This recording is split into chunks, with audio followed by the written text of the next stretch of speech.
கிச்சனில் கோமதி புலம்புறாங்க. வேலையெல்லாம் விட்டுட்டு மெசேஜ் அனுப்பணுமா? பாண்டியன் வராரு. பாண்டியன், அந்த பிள்ளைக்கு மெசேஜ் அனுப்புனியா? கோமதி, வேலையெல்லாம் விட்டுட்டு அனுப்புவா? முடிச்சுட்டு அனுப்புகிறேன். வக்காலத்து வாங்காதீங்க. எனக்கு நீங்கள் பண்ணீங்களா? பாண்டியன், அந்த புள்ள சின்ன புள்ள. அந்த புள்ள விஷயத்தில் மட்டும் இப்படி பொங்குற. கோமதி, என்னை யாராச்சும் பாராட்டுறீங்களா? ஒரு மிதி அடி மாதிரி தானே இருக்கேன். பாண்டியன், தப்பு தான். கிளம்புறாரு. பாண்டியன் திண்ணையில். கோமதி ஏன் இப்படி இருக்கான்னு யோசிக்கிறாரு. பழனி வராரு. பாண்டியன் பழனி கிட்ட, அக்காவுக்கு வீடியோ கால் பண்ணி கொடுடா. கோமதி ஃபேஸை பார்த்து பயப்படுறாங்க. பாண்டியன் ஐஸ் வைக்கிறாரு.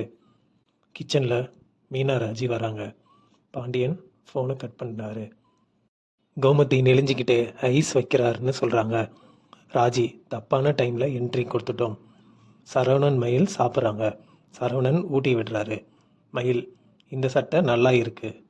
சரவணன், அப்பா வாங்கி கொடுத்தது எப்பயாவது போடுவேன். மயில், என் பிறந்தநாள் ஞாபகம் இருக்கா? நாம் இனிமே பிறந்தநாள் கொண்டாடுவோம். சரவணன் வெயிட்டர் கிட்ட சட்னி கேட்குறாரு. வெயிட்டர் ஷர்ட்டில் கொட்டிட்டாரு. மயில், இப்படியா பண்ணுவீங்க? வெயிட்டரை திட்டுறாங்க. ராஜி கதிர் ரூமில்.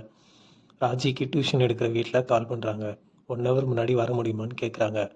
கதிர், யார்கிட்ட பேசிகிட்டு இருந்தேன்? டியூஷன்னு காதில் விழுந்துச்சு. ராஜி, கோச்சிங் கிளாஸை தான் டியூஷன்னு சொல்லுவோன்னு சமாளிக்கிறாங்க. மயில் சரவணன் ஹோட்டல் ரூமில். மயில், ஷர்ட்டை இப்படி பண்ணிட்டாங்களே, ஷர்ட்டை கலட்டுங்க. சரவணன் பாண்டியனுக்கு ஃபோன் பண்ணுறாரு. பாண்டியன், ஃபோட்டோ நல்லா இருந்தது.